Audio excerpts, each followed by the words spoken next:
Hello, स्वागत आहे सगळ्यांचं आपल्या पुन्हा एका नवीन ब्लॉगमध्ये.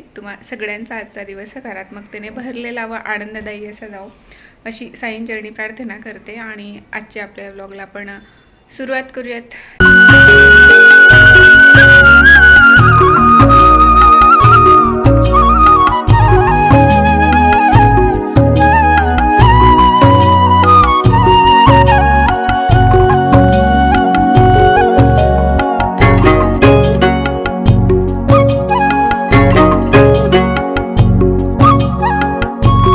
तर आजचा हा ब्लॉग वट सावित्री पौर्णिमेच्या दिवशी मी शूट करून ठेवला होता. काय कारणांमुळे ते पोस्ट करणं नाही झालं, त्यामुळे माझे सगळेच व्हिडिओ आता लेट येत आहेत. तर सकाळी उठल्यानंतर किती काही गडबड असू देत, काही असू देत, आपली सुरुवात होते ते टिफिन बनवण्यापासून. तर इथे आधीच आता मी टिफिन बनवत होती. भेंडी मला बनवून द्यायची होती त्याला टिफिनमध्ये. आणि त्या दिवशी काय झालं होतं माहिती नाही, पण खूप जास्त हातांना माझी खाज सुटत होती. का मेहंदी लावल्यामुळे कशामुळे माहिती नाही, पण खूप खाज सुटत होती हातांना. तर आंघोळीनंतर ते झालं होतं व्यवस्थित, पण त्याआधी खूप खाजवत होते मी सकाळी उठल्यापासून. तर इथे आधीला शॉर्टकटच बनवते. आज तव्यावर मला पोळी बनवायची होती आणि सोबतच आमटीसाठी मसाला भाजून घ्यायचा होता, कांदे वगैरे. तर सगळं त्यातच केलं मी. वेगळी भांडी भरण्यापेक्षा आधीसाठी भाजी बनवून घेतली. त्यानंतर त्यावर मसाला भाजून घेतला होता आणि मग त्याच्यासाठी एक पोळी बनवून दिली होती त्याला. तर आता 9:30 वाजलेत आणि घरातलं सगळं आवरून झालेलं आहे. घरं वगैरे पुसून झालेलं आहे, फरशी वगैरे. फक्त आता हा स्वयंपाक झालेला आहे. ही भांडी धुवून झाली पूजेसाठी आणि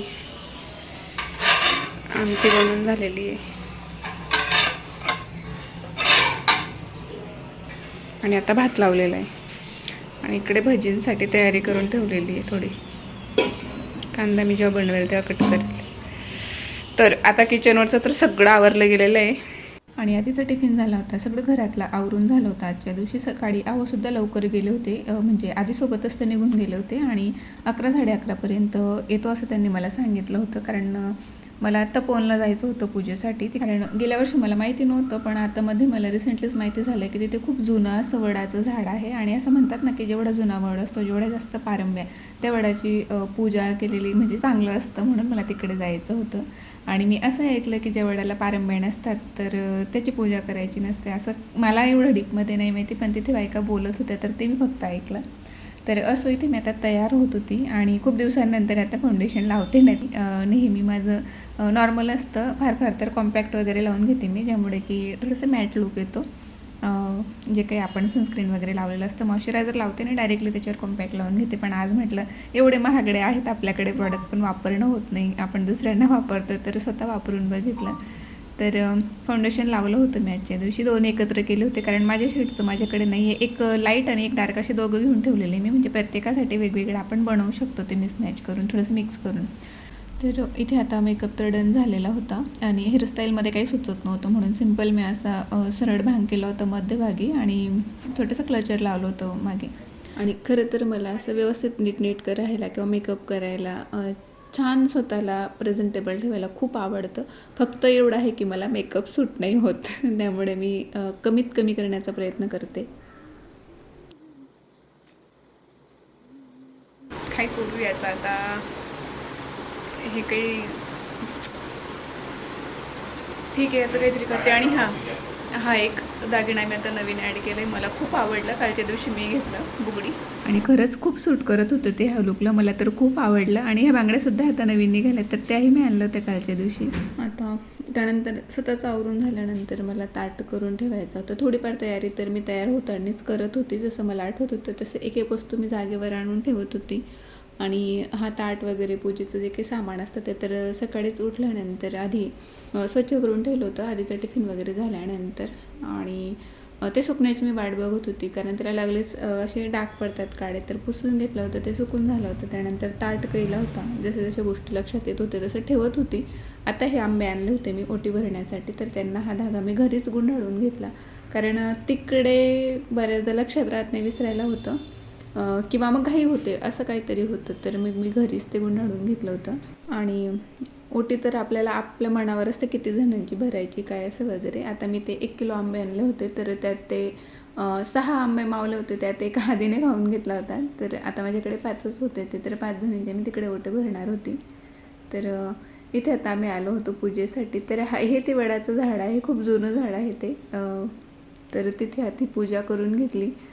त्यानंतर इथेही एक आंबा आणि थोडंफार पूजेचं सामान वगैरे, ओटी भरण्याचं सामान ठेवायला लागतं, तर तेही ठेवलं होतं.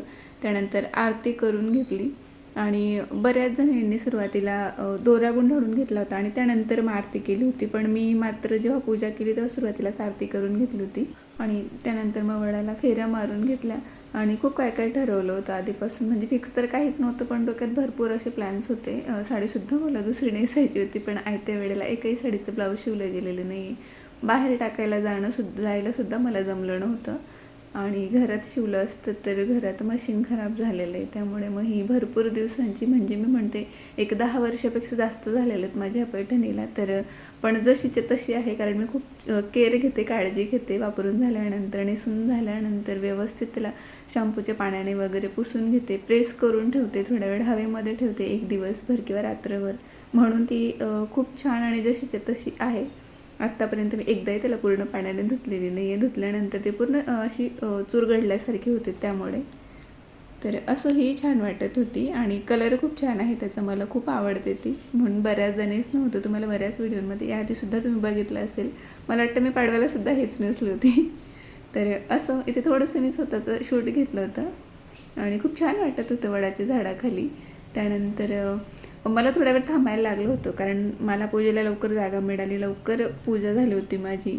त्यानंतर मग बाकीचे जे लेडीज होते तर ते आले होते, त्यांची पूजा सुरू होती. मग मला ओटी भरायची होते, म्हणून मला थोड्या वेळ थांबायला लागलं, वेट करायला लागलं आणि एक 2 जण तिकडे येत होतं. मग त्यांची पूजा होती तोपर्यंत थांबायला लागणार होतं, म्हणजे लागलं होतं, कारण मला 4 ते 5 जणींच्या ओटे भरायचे होते. तर सुरुवातीला हे 2 जणी मला भेटल्या, म्हणजे आमची सोबतच पूजा झालेली होती. तर यांची मी ओटी भरून घेतली होती. आणि हो, ह्या वडाच्या झाडाखाली छान असं महादेवाची पिंडसुद्धा होती आणि नंदी होते, म्हणजे महादेव असले म्हणजे नंदी तर असतातच. तर तिथेही पूजा झाली होती, म्हणजे गेल्या सगळ्यात आधी तर मी इथेच पूजा केली होती आणि त्यानंतर मग वडाची पूजा करून मग फेऱ्या काय त्या मारल्या होत्या. तर तुम्ही बघू शकता, एवढं मोठं आणि खूप जुनं असं ते वडाचं झाड आहे. आणि माझं आता झालं होतं काम, पण आणखीन 2 जणींच्या मला ओटी भरायच्या होत्या आणि लेट खूप जास्त होत होतं, म्हणजे 12:15पर्यंत माझी वडाची पूजा वगैरे झालेली होती. पण ओटी भरण्यासाठी मात्र मला खूप वेट करायला लागलं, एकेकीची पूजा होत होती तोपर्यंत.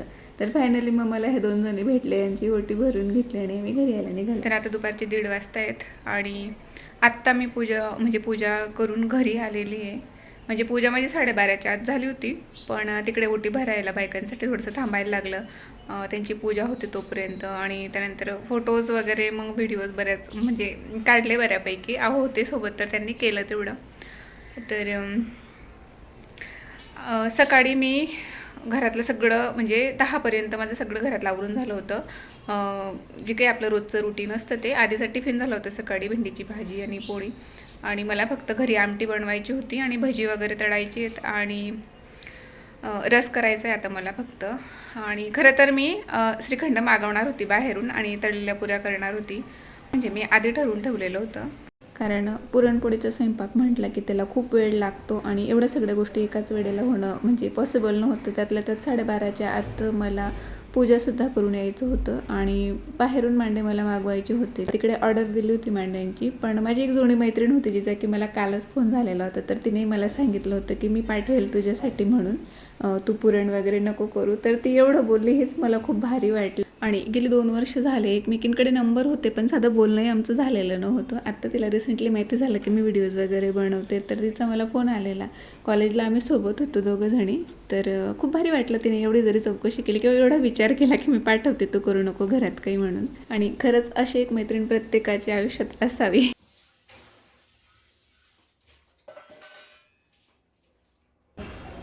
सकाळची थोडी भांडी आहेत ती मी तशीच ठेवली होती, म्हटलं तिकडनं आल्यावर आवरते.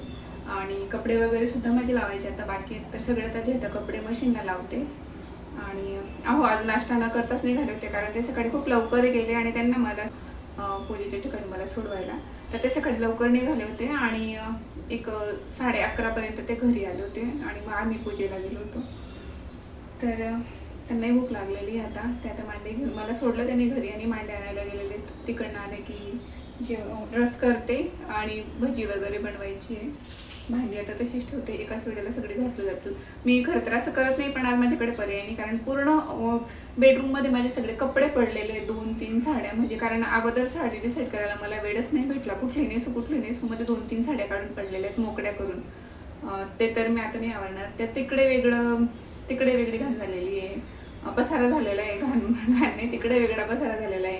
पार्लरच्या रूममध्ये सगळं मेकअपचा पसारा पडलेला आहे, सगळ्या वस्तू हे ते सगळं ट्राय करून तसंच पडलेलं आहे, कारण आधी काहीच ठरवलेलं नव्हतं मी, आणि जेव्हा आधी नियोजन केलेलं नसतं तेव्हा असंच होतं. तर ते तर आता काही आवरणं होणारच नाही, बघूया संध्याकाळी वगैरे. मी आली आणि मेकअप सुद्धा नाही काढलेला, फक्त कपडे चेंज केले, कारण साडीमध्ये खूप कसं तरी होत होतं आणि हे स्वयंपाक वगैरे काय जमलाच नसता भजी वगैरे बनवायला. तर आता मी कपडे लावून देते सगळं त्या तर मशीनला, आणि मग किचनवरचं करते भजी आणि रस जे काही करायचं आहे ते. आणि किती जरी आवरलं तरी घरातलं काम काही संपत नाही. तर कपडे राहिले होते माझे, बाकी तर आवरलेलं होतं, फरशी वगैरे पुसून गेली होती, टॉयलेट बाथरूम स्वच्छ झालं होते, फक्त कपडे मी एका बकेटमध्ये भरून ठेवले होते. म्हटलं मशीन बंद करायला घरी कोणी नाही राहणार, कमी कपडे होते तर मला अर्ध्याच तासांच्या मोडवर लावायचं होतं, आणि आम्हाला तिकडनं यायला खूप लेट झालं असतं, म्हणून मग मी ते कपडे तसेच ठेवले होते, तिकडनं आल्यावर लावूयात म्हणून.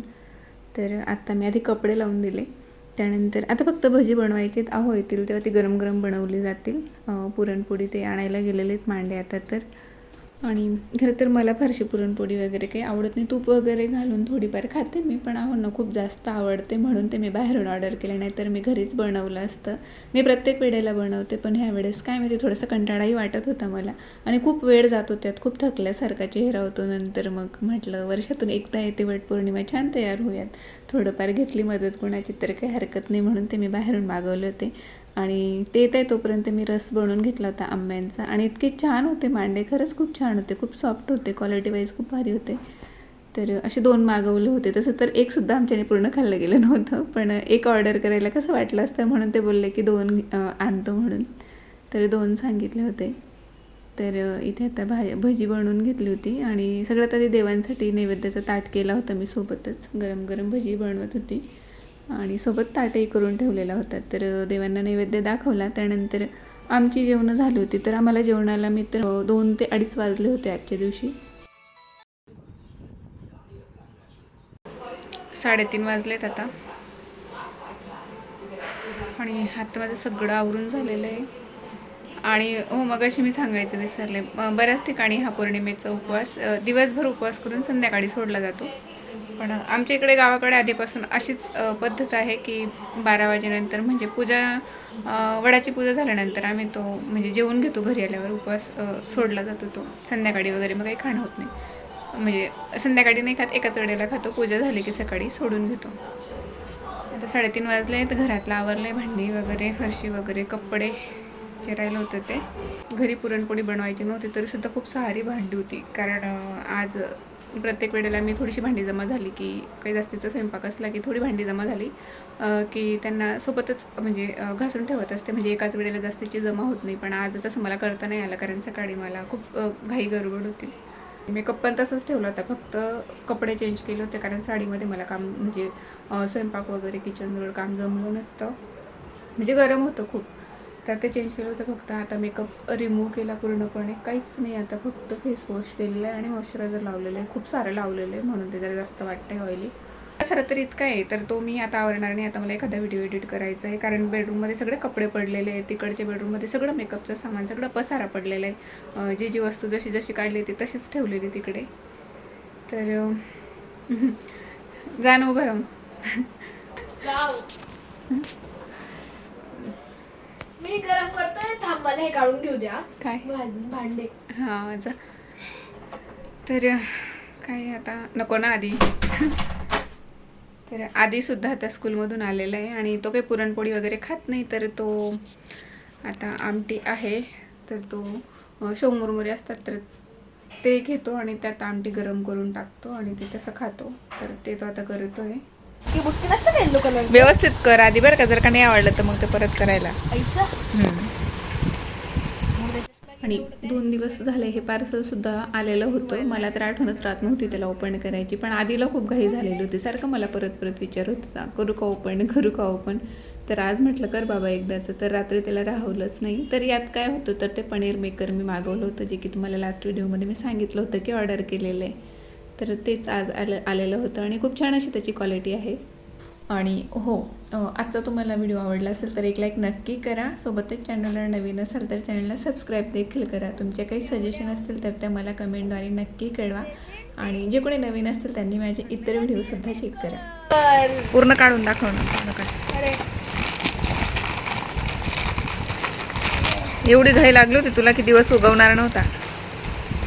दिवस उगवल्यावर पण कुठे करणार होती मी शाळेतील लोक बॉक्स करून टाकले असते तू या घरात पनीर कोण खात असतं मी पप्पांना ॲलर्जी आहे तुला बनवायपासून फुरसत नाही म्हणजे बनवायला फुरसत नाही तुला आठवड्याभरामध्ये 4 वेळा पनीर खाल्ला आता.